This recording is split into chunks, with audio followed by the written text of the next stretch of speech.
Um, okay, hello everybody. Welcome to the show. I am pleased to welcome our guest, and also I'm her guest on the show, vice versa, Penny Bradley. She's known for many, many things, and can you tell us a little bit about yourself? And what's your story, and how you got here, what you're doing this life, and your mission? Sorry, there's a lot of questions. So, yeah, go in the the order you like. Okay. Um, when I was 4, the CIA picked me up from my parents' house and drove me across country to Langley, where I was their guest for the next 5 years with a side trip to Montauk. And by the time they were done with me, I had 2,200 altars, and they were trained as various things from, well, everyone that was in my generation in the SSP has a sex slave altar, at least one. So you start with that Hey, and you sex go, sensitive? What'd you say? everybody from my generation in the secret space program has at least one sex slave altar. Oh, okay. So that's the baseline. That's what they start you with as part of the mind fracture process. And so you have that. You have alters that are trained to be assassins. You have alters who are trained to be ground thumper soldiers.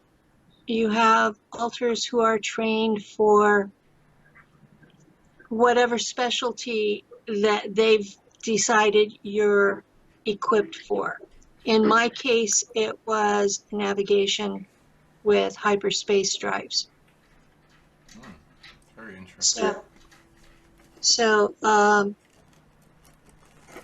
I spent 5 years basically being tortured and trained. And then I was sent to Mars, where I was turned over to the Germans.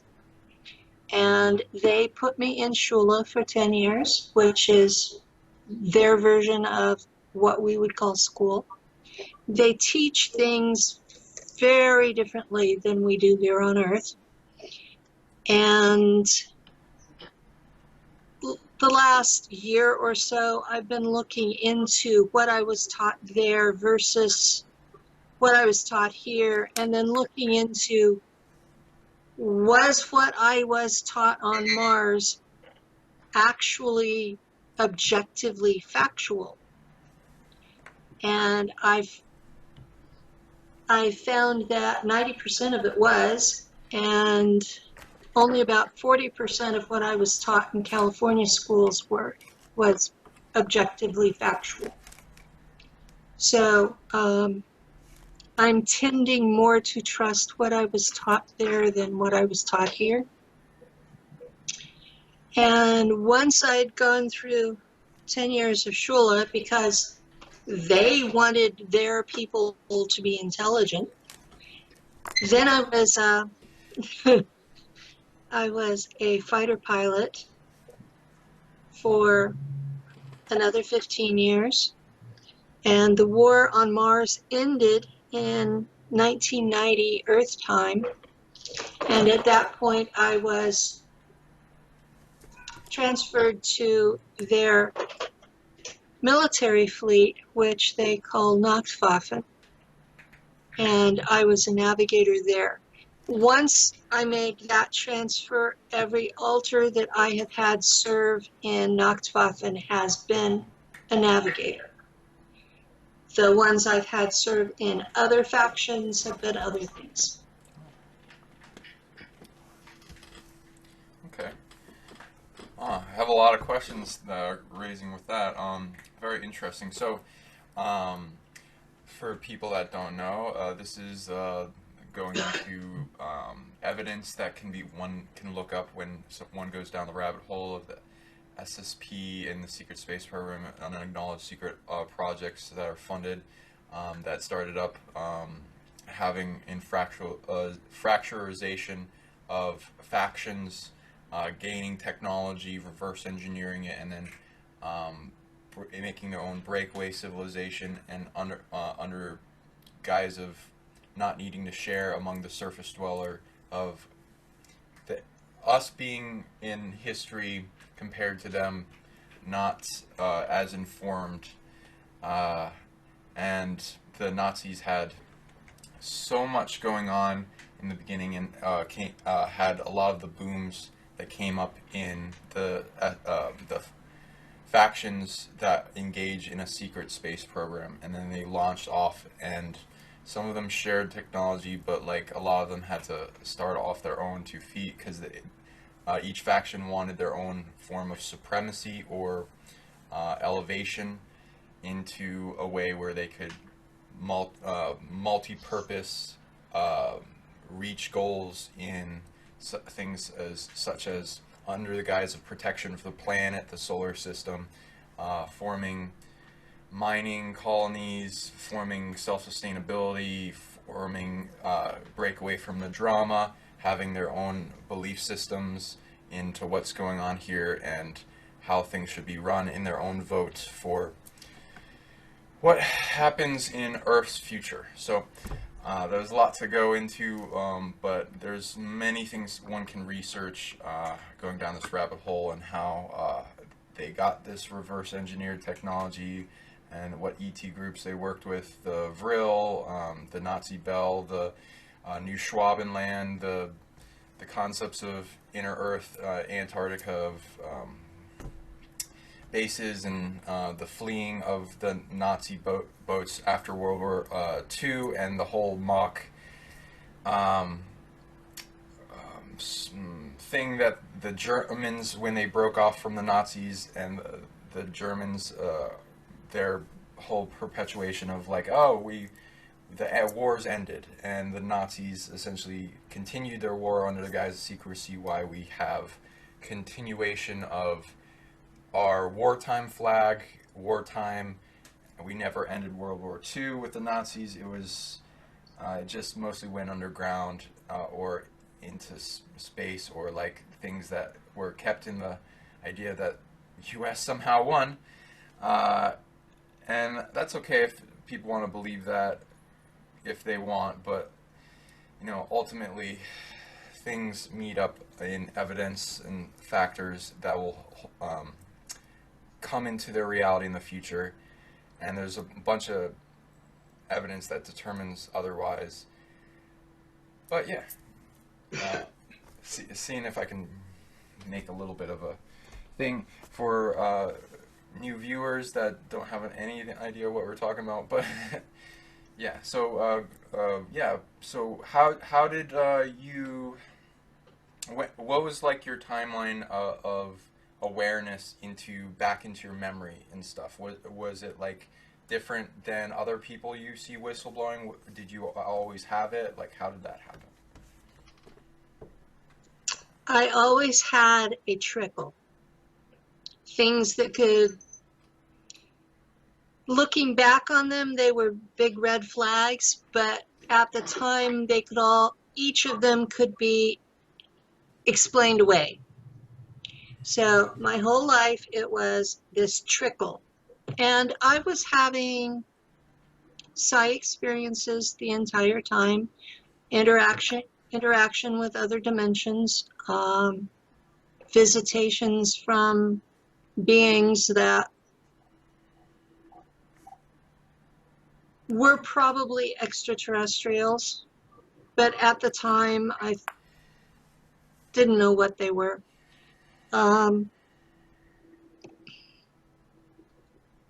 Everything from what you would call totem spirits through angelics. And yeah, I've been one of those that was on the mystic side. And I mean, you know that, Sean. We've been talking for a long time. I'm not a normal. But in 2012, I took myself off the SSRI drugs that my doctor had me on for a while. I took them off against doctor's orders because while I was on them, my psi ability were gone. And it was like losing my right arm. And I had been working in the public, doing retail, and I actually needed them to be around people all the time. But I was disabled in 2009, and I've been basically homebound since. And so I didn't think I needed them. And when I came off them, my psi abilities started coming back within 6 weeks. And I had cut my hair in 2013. It was about 3 inches long all over. And when I started growing it back out, when it hit my waist, the telepathy part just skyrocketed. So the Vril ladies were correct that the long hair does help with the telepathy. So,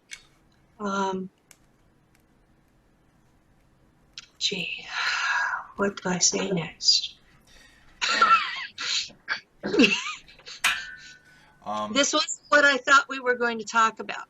So I'm not exactly prepared. Yeah. Sorry, I was just building up to like the greater stuff, so it's not like we just throw the audience into the deep end of the pool. Yeah, let's see what can we talk about that builds it up to where you want to talk about with the time travel and dimensions and stuff. You did ask how I got my memories back and if it's different. Yes. I met an NSA agent online on Facebook, and we were friends for about 3 years when he invited me to come spend a couple of weeks with his family. This wasn't as bad as it sounds. But he sent me the money for the round trip plane ticket, and he paid for everything while I was there. And he used my personal remember code from my programming. So when I came home to Lou, it was like it hit with a vengeance. I was actually okay until I got on the plane to come home. And then the first thing that hit was the paranormal effects. I had been a devout Christian before, and all of that just fell off me. I still remember it all. I still remember having faith, but I don't have faith anymore. And I was lucid 24/7. I still am if I don't take something to sleep with. So this is since April of 2013. And my memories came back in this big lump that was all in German. And I speak German like a little kid in my earth life. I have studied it in school, 3 years in high school, 2 years in junior college, and then I took a literature class. But all of that was before 1985. So it's been a long time ago. And no one in my real world speaks German. So I understand when I read it. I understand less when I hear it. and I can barely speak it. I can't remember the verbs. I can't remember the genders of the nouns to be able to do the declensions, and conjugating verbs is difficult, especially when you can't remember what the right verb was. Oh yeah, this is like a phenomenon I've been dealing with as well. Uh, it feels like a sense of anxiety when I come up against reading a whole bunch of words in another language that I have known before. Like I've dreamed of talking in German and other languages. My family's German, so it's when I read into the anxiety, it's like a big block that like, oh, you know kind of what this is, but there's something preventing you from knowing it more. So it's like this part of the amnesia barrier. And I was like reading into a whole bunch of the systems of the block, because like part of the altar is to bring into the awareness, because it's like all the knowingness is kept in that altar, and so it's like if you're relearning it, it's kind of weird because it feels like you're working extra hard to relearn the same thing. Mhm. Does that sound familiar? That sounds incredibly familiar. The code word that was used actually brought up that altar for reintegration. And she has been learning English faster than I have been learning German. And we're at a point where we are almost merged, but not quite. And as long as all of those memories are sitting there in a language that I really don't speak well, it's I had to do research to understand what it was she was remembering. Right.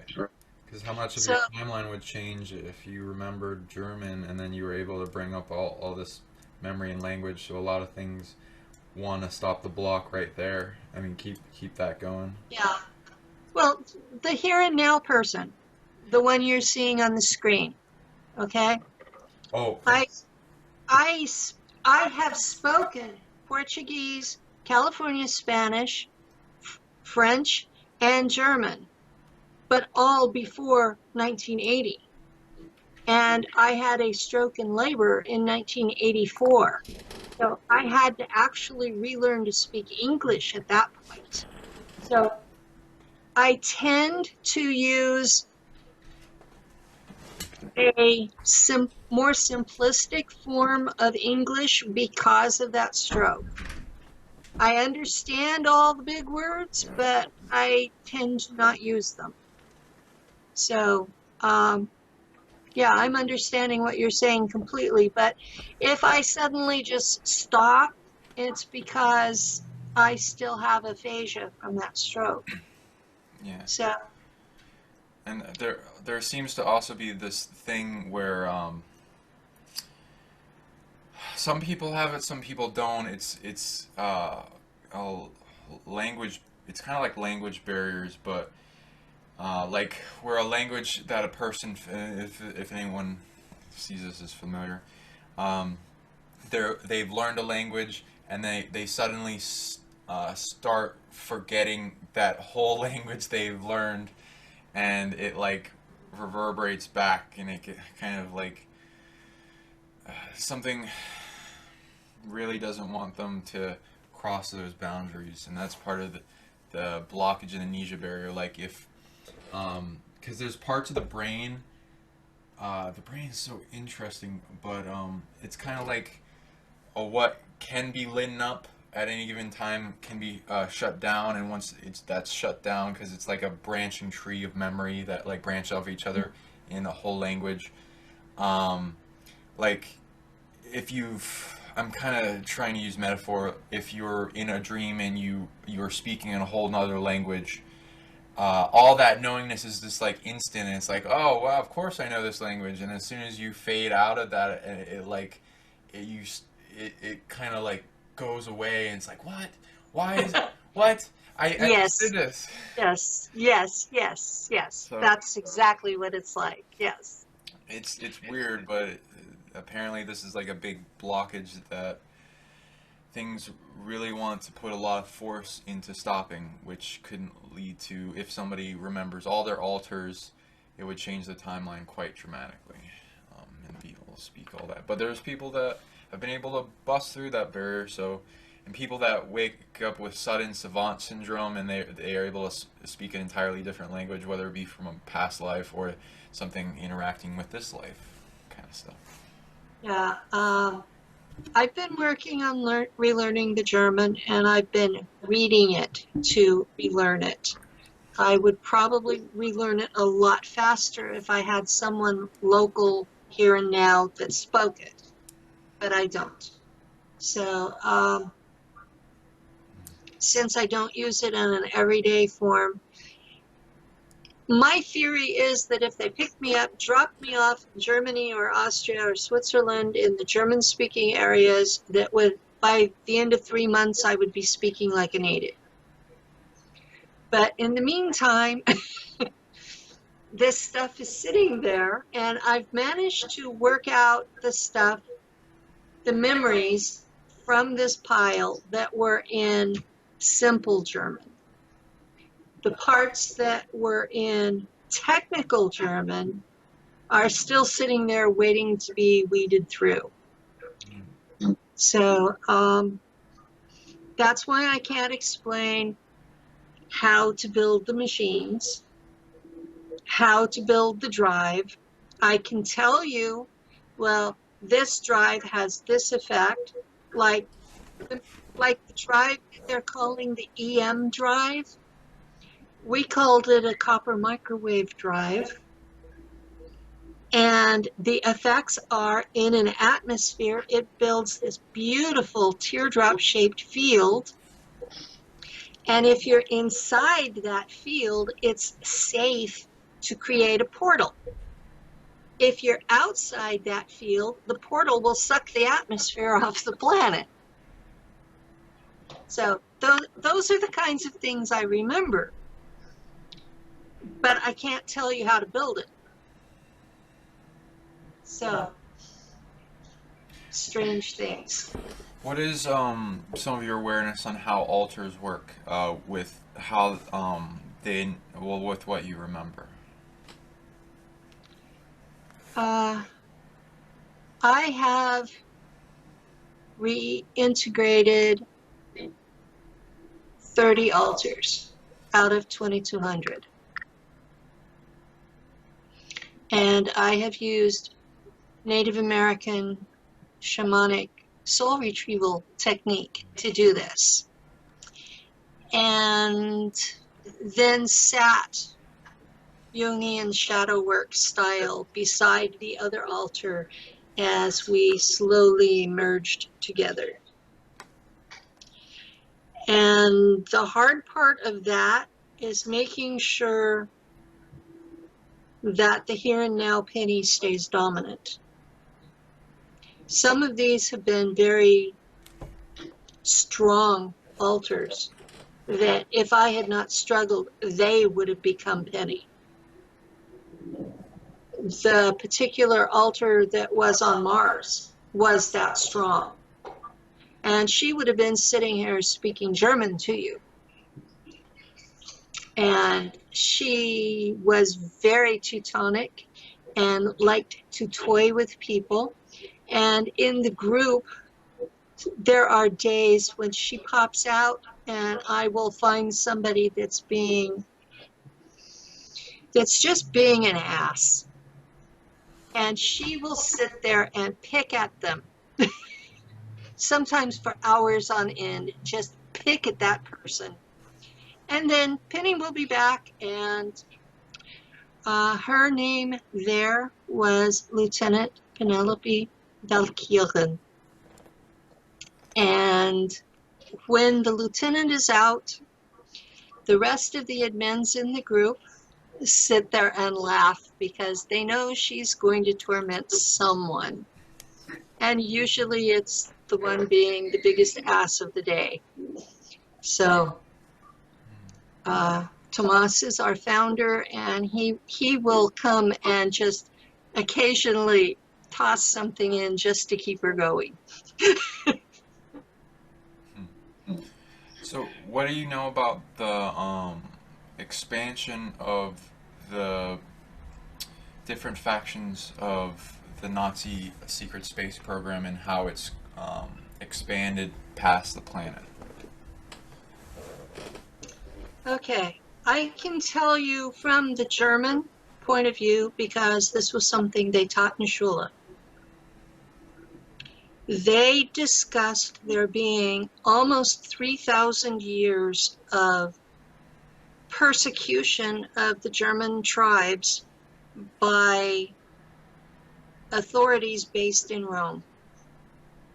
First it was the Roman Republic, then it was the Roman emperors, and then it was the Vatican, and at the end it was the Jesuits.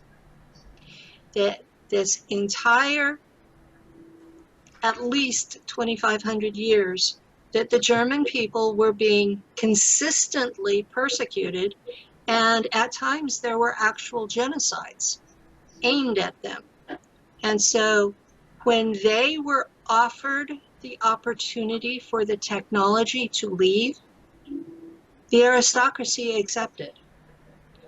And it wasn't in the Nazi era. It was back, I don't know if you know about Sir John Dew and Edward Kelly. They were in the Queen Elizabeth I era, the 1600s. John Dew and Edward Kelly were the first to make contact with a group that they called angelics, or I forget the exact name they called the language. But this was Enochian, you're right. And so this was the beginning of the tech transfer. We're not talking about 1910, 1930. We're talking about 1600 was when this stuff started. Mm. And they had blood rituals that were required in exchange for the tech, because the particular beings they contacted were addicted to adrenochrome. So this is the beginning of how the Germans got the technology, and the persecution was the reason for it. So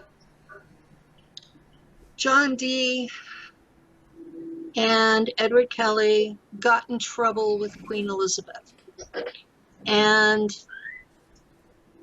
over what, well, they were being accused of magic, and this was in a time where witches were burned at the stake. So they took refuge in Prussia. Well, Prussia had been the territory of the Teutonic Knights up until a couple of hundred years before that, and they had been there conducting crusades against the pagans who were in Prussia, Latvia, Lithuania, and they got cocky and attacked Poland.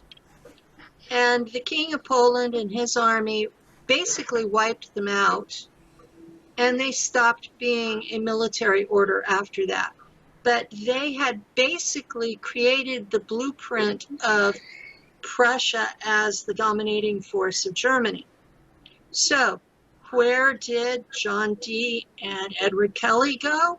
They went to Prussia, along with the ability to contact these beings that were giving tech, actual, real, physical tech, in exchange for adrenochrome. And about that same time, there were a couple of Jewish guys that were coming up with this, with what became the religious basis for the Illuminati. So they were also wandering around Europe at the same time. So I'm sure there was cross-pollination. After all, Bavaria is on the border of Prussia, and they came up with the Bavarian Illuminati.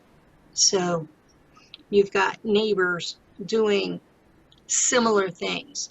Now, today, what John Dew and Edward Kelly were doing would be called CE5.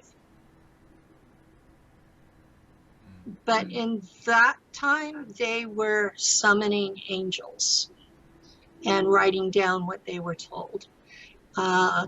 In the era of the American Civil War, they were calling it spiritism or spiritualism, and there were a whole range of people involved with that for 150, 200 years. So this has never gone away. They just change the name every so often. And Madame Blavatsky was one of the practitioners that they called it spiritualism, and she renamed it to Theosophy and tied Eastern faiths into it. So you've got this whole history here, and the Prussians are right at the forefront because John Dee gave it to them in the 1600s. So who were the master engineers of Europe? The Germanic peoples. Germany, Austria, Switzerland. They were the ones that were the engineers. Anyway, before they got this tech. So the technology was going to people who could implement it. And they had a motive.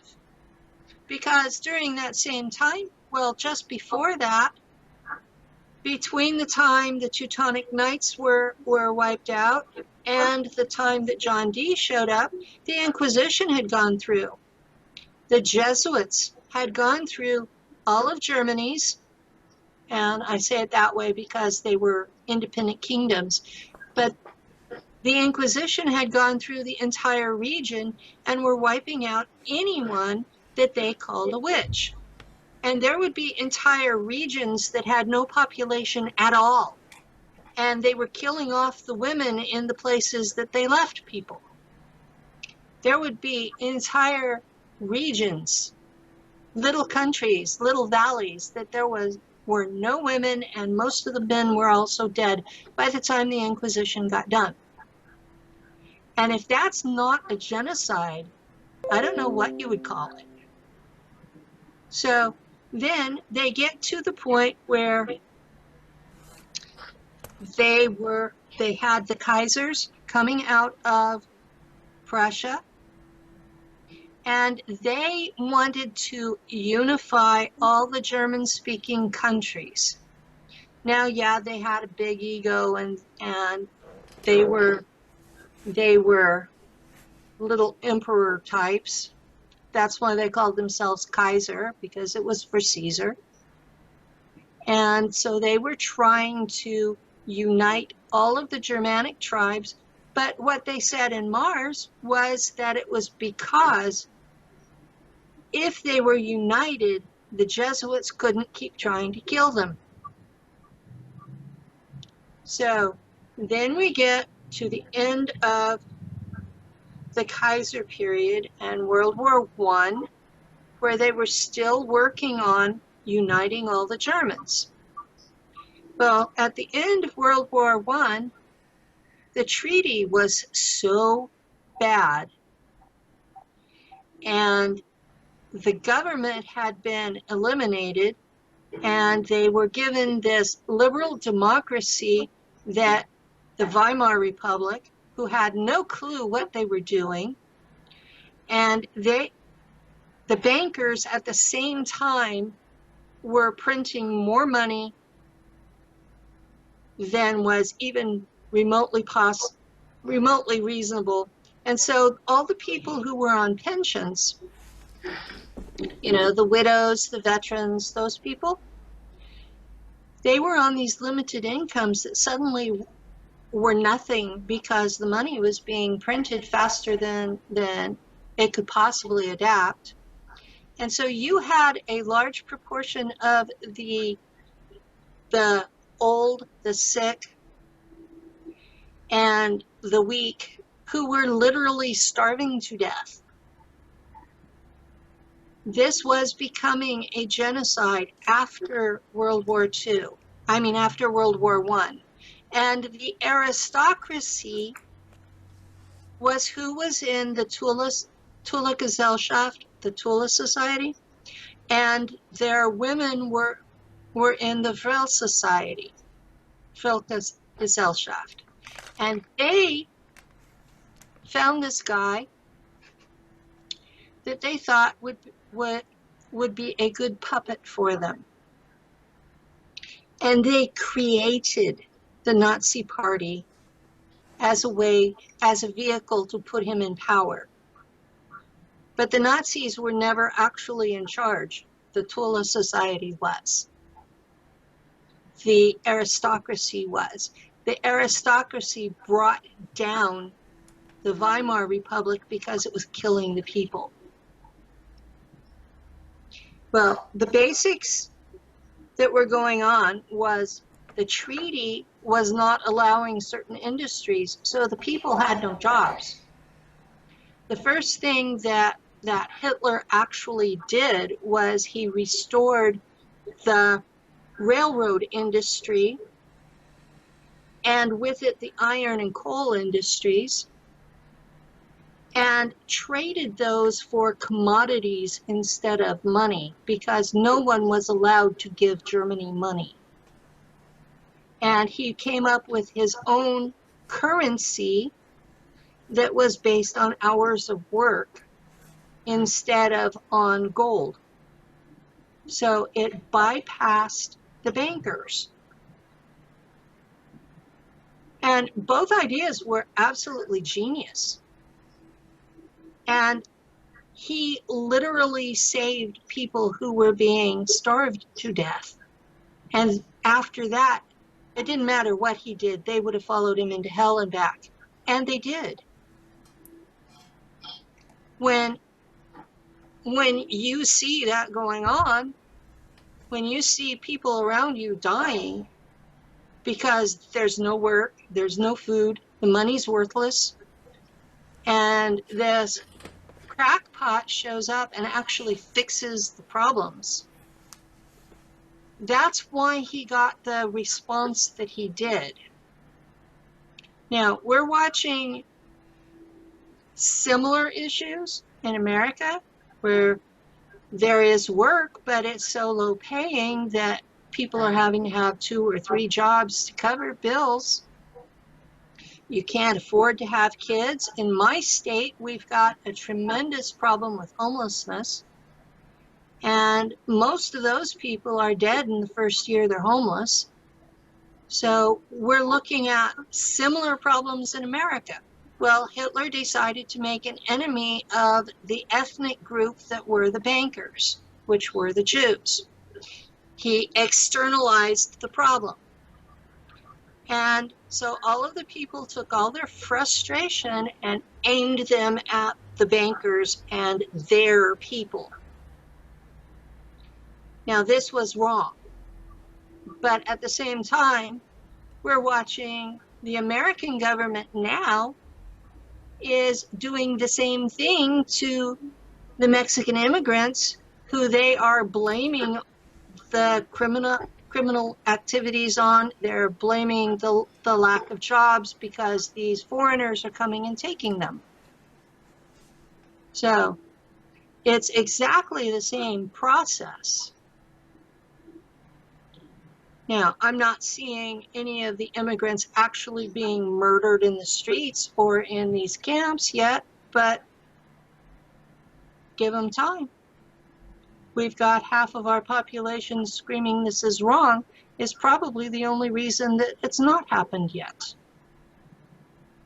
where Hitler took the dissidents and put them in the camps too. So, you know, you get the whole backstory, and there's also evidence that everybody in Europe already knows. It's only Americans that don't. At the end of World War II, most of the German veterans surrendered to the Americans and the Allies because they thought they'd be treated better than if the Russians took them. I'll tell you, the Russians took the ones that surrendered to them, they put them in prison camps for either 10 years or 20 years and then turned them loose. What did the Americans do? They built pens and put them in. And they did not give them food or water. And when 80% of them were dead, they buried all of them with caterpillars, bulldozers. All of Europe knows this. This is not a secret anywhere else but here. Right, yeah. The U.S. government covers up so much, and they just like, we're the best country in the world, and we can write our own history, and you'll all believe it, whatever. There were 3 genocides in Germany in the first half of the 20th century. 2 of them killed Germans, and 1 killed Jews. So I'm saying both of those peoples were victimized. And you're right, we still haven't ended World War II. They still don't have a treaty. They have no rights even in their own countries. And it's not just Germany, but also Austria and Switzerland and all of those little countries through there. They don't have peace treaties. They don't have rights. And yet, whenever the Germans managed to escape into space, the Americans built Solar Warden to come chase them down, taking World War II into space.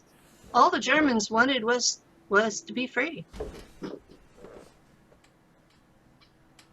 Now, I've told their side, which has been forgotten by almost everybody. So, what have you learned about the history that got them into space, and like history and travel with like the real contactees, and like how so like people that are skeptical about this have like a little bit of a rabbit hole that they can go down in key terms, so that like as we build up to the greater and greater forms of information and technology we can talk about in psychic awareness, we can say like, oh yeah, this is happening, and like if you're open and aware, and if it's not already happened to you, as you find yourself getting multidimensional, you'll run across these things. Keywords for Google search. Enochian magic.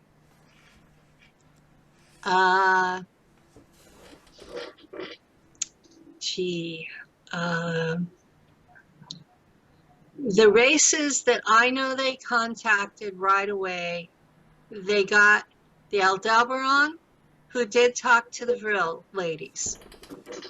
They got a variety of gray that is from Zeta Reticuli, and the American government calls them Ebens, and they claim to have created us.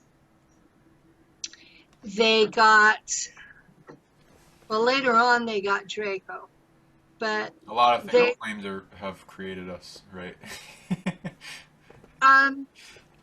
There are at least 25 races in space who claim to have created humans with their own DNA. Right. And they all expect us to kiss their asses, and because of it. And the Germans told them that they were bad parents, that we were not going to give them honor. And I don't blame them. Yeah, parents. So If they had wanted honor, they should have been better parents. That's what the Germans said. What else should they look up? They should look up the Tula Society. They should look up the Vril Society, and it's spelled V-R-I-L-L. And Maria Orsic was their leader. And these were male and female of the same group. And Maria Orsic, I believe it was her stepfather, took what she found to Hitler. So, and he was in Tula. So these people were working together. They're not separate agencies. Hitler had to give approval for the Germans under Nazis to have funding to pursue this. But the Vril Society, these ladies were aristocracy. They had money. They were building their own ships themselves. And when Hitler showed up, he wanted to take everything, the ships, the blueprints, everything. And Orsic told him, basically, fuck you. You can have copies of the blueprints, and I'll let your men look at what we're doing. And she disappeared before the end of World War II, and a lot of people think she went to Aldebaran. She had an invitation to go there. I'll tell you, the German ships who followed her later, they got instantly vaporized as soon as they hit the system. The folks at Aldebaran are not friendly.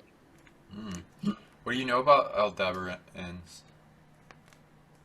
I know about that as a navigator, I know that there is a wide space around it that is a no-go zone. You just don't go there because unless they let her in, they've never let anybody in. They don't want anything to do with us. I've tracked back some of their bases. They're pretty interesting.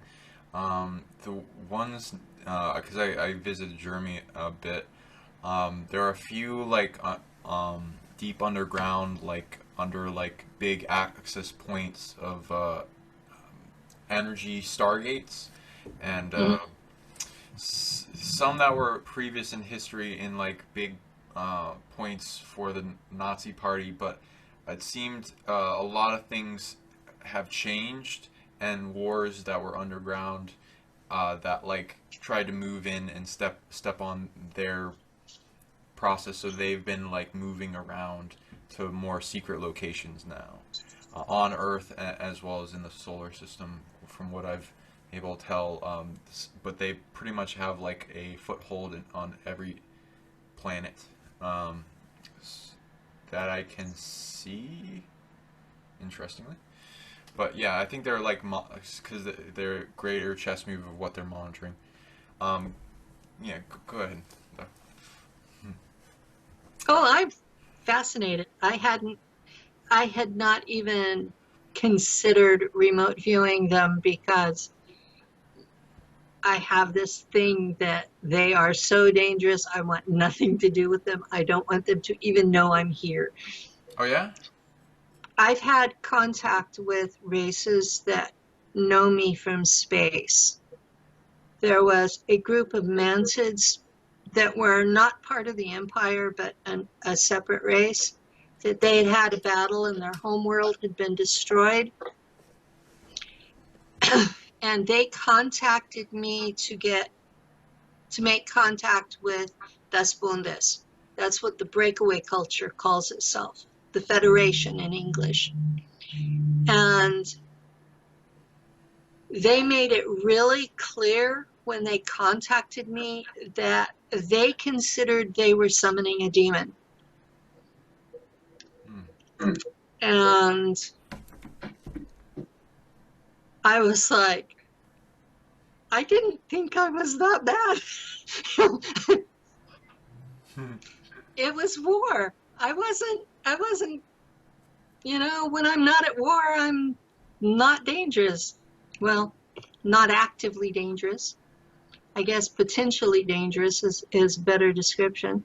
But When you it was a real shock to my system to have an entire race of beings, and they're a hive mind race. So I was contacted by all of them at once. This was a hive mind that contacted me, and they considered they were so desperate they were contacting a demon. the mantids. That particular group of mantids, yes, they thought they were summoning a demon, and that was, It's like when you summon a human. We are you're super desperate. dramatic. You're desperate, right? And it's like, okay. But their homeworld had been destroyed, and there were 6 ships of them, were all that were left of their people, and they were just desperate. They were running out of supplies, had nowhere to go, and so they massively contacted me. And I said, "So what am I that you guys think I'm a demon?" And they called me a destroyer of worlds. I'm like, I see.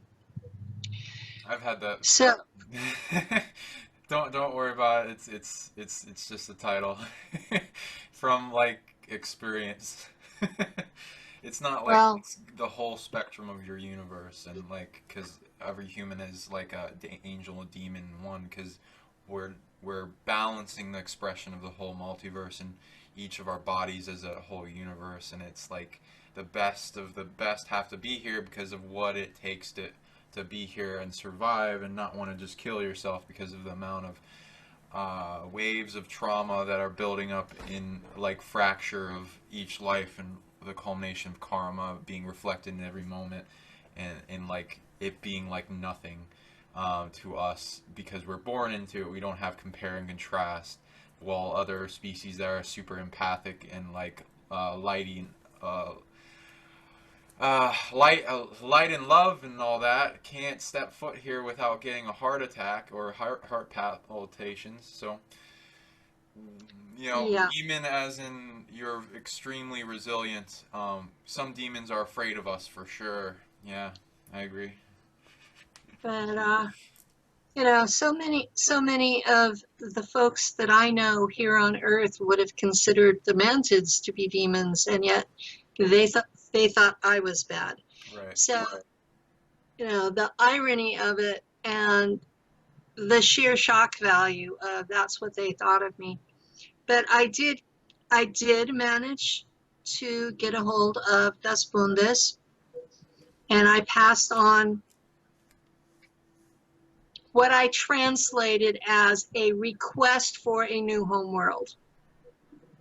And I requested it to be somewhere that did not already have its own sentient life form.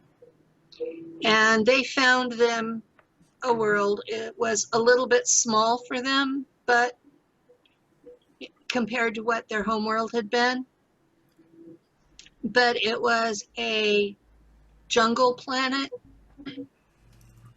that had everything it would need. It was just a little on the small side. And they were just absolutely tickled. And, you know, they occasionally come check on me since then out of gratitude. So that was cool. I may be a demon, but at least I helped somebody. And they were like, "Well, why did you help us?" And I said, "I'm not at war with you anymore. I have, the version of me here, all of that's done. I have no reason to do you harm, and your request was reasonable." And they were like, "Oh." Yeah, like the species that are outside the solar system that are like in perpetual war, and they have like an entirely different mental like schism of like, oh, it's been like this for so long, it's like impossible to get out of it, and comparatively come in here like, oh, the amount of things that throw are thrown at us, it's like, oh, we want is peace. We don't need war anymore. Fuck. Yeah. Exactly. It's like, you know, I just, um, when I started realizing some of the abilities that I had because the agencies left me chipped into various weapons platforms. And I had to stop and actually think about, okay, I'm attached to this. I have these capabilities. Do I really need to be using them? So yeah, I've mentioned it once or twice in interviews before, but the only time I can really use them is if I think I'm in personal danger, and not just like my hand's going to be slapped, but like I'm going to be killed. Yeah, right. And then I can suddenly access the switchboard that has a dozen different kinds of weapons, and they're all weapons of mass destruction. And I'm like, no, I don't want to blow up the planet over this idiot shooting at me. Yeah, the same thing. It's pretty interesting. It's like, oh well, this helps the future with the modes, so that you don't just like because like the continuing the dream as it is, unimpeded, limited. Oh, like limited limits have like a certain ramification if they're keeping the dream going in its highest resolution for each person, and that being the goal of like how they resolve so much of their other lives and their entire ancestry and lineage and all the records of species they're connected to in their super hybrid of their DNA. That's resolving the entire universe while they're being here, as a representation. So like when it's challenged and there's things cheating and like Earth lets you off the chain as like a Rottweiler for the different abilities that you have accumulated that like switch into the altar, it just all clicks and it's like you can just do it and not have to like know how it works because the knowing kind of just comes with the doing and it just you feel it being successful and you have these visions that come along with it and so it's fun. So for people that are having these experiences, please contact people such as Penny or Brave Soul in her Facebook group, and myself if you want to heal through these memories and get support for a community that is loving. You're one of the admins. They can contact you to be added too. So can you yes. Come to us. We'll help you. We'll help you reclaim your sovereignty from a lot of these programs. You will be a key factor in changing them for the better, and everyone winning. Because this doesn't have to be a chess move of them or us. It doesn't have to be war. It's like we are all one. And they're just under the guise of illusion of being separate and ego, and it's a healing process for what they have too. And as they entered and forced into your game, whether it be like a small amount of incursion or a huge amount of incursion, it will give you a large degree of chess moves in what manifests to them. Do not lose hope. Do not lose your heart, your power, your love. Who you are the universe, and you can overcome anything that you've been given. Your higher self wouldn't give it to you if it wasn't confident that you could overcome it, and use it as a training that will completely shift everything. Can you name drop how to reach you?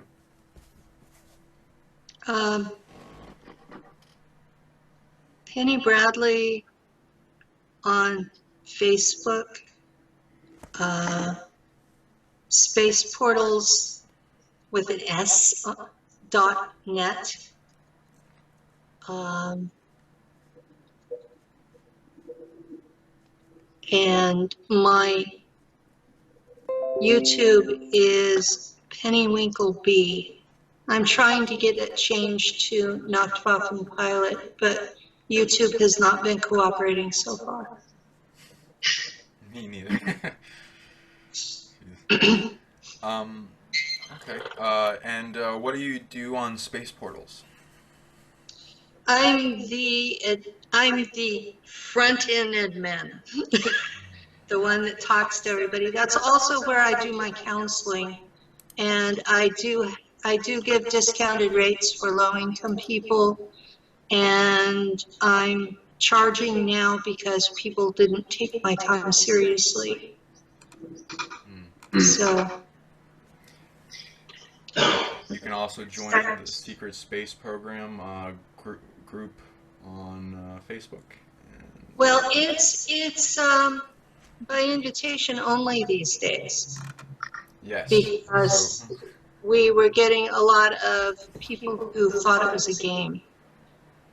And so you need to know someone who's already in the group, so you can contact me. My profile pic has Free Penny Bradley on it. So when you do a Penny Bradley search, that'll be the one. And talk to me, tell me your story. And if you're an experiencer, I'll add you. So,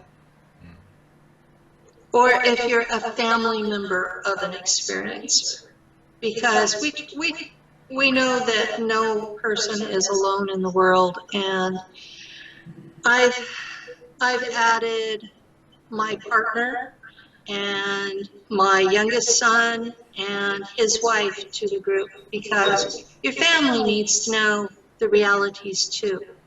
So if you have a spouse who thinks you're nuts, you know, they may still think you're nuts afterwards, but at least they'll know you're not alone. And then the family grows in the seen and unseen, the different dimensions of reality, and we all work together and in a collective, and to help to bring things to peace. And as beings come more into their power, they will see that in those layers as well. You can also contact me, and I'd be honored. With any experiences you're having, I can help you remember, as well as release, heal things and traumas and affecting your current state of being, so you can balance yourself and go more into your abilities, as well as learn how to do this stuff yourself. You can reach me at psionicleague.com. I'm also on Facebook, Sean Bond. Silver Cord Space Spiritual Science YouTube for more content like this, and I hope to be doing more interviews with this lovely soul here. And if you like this video, please share it. Share it with Share it widely. yes. And comment your questions and other things you'd like for future videos, and let us know if you like this subject matter, and we'll continue to do things like this. Anything else you wanted to say as we wrap things up? No, you covered it pretty well. Wonderful.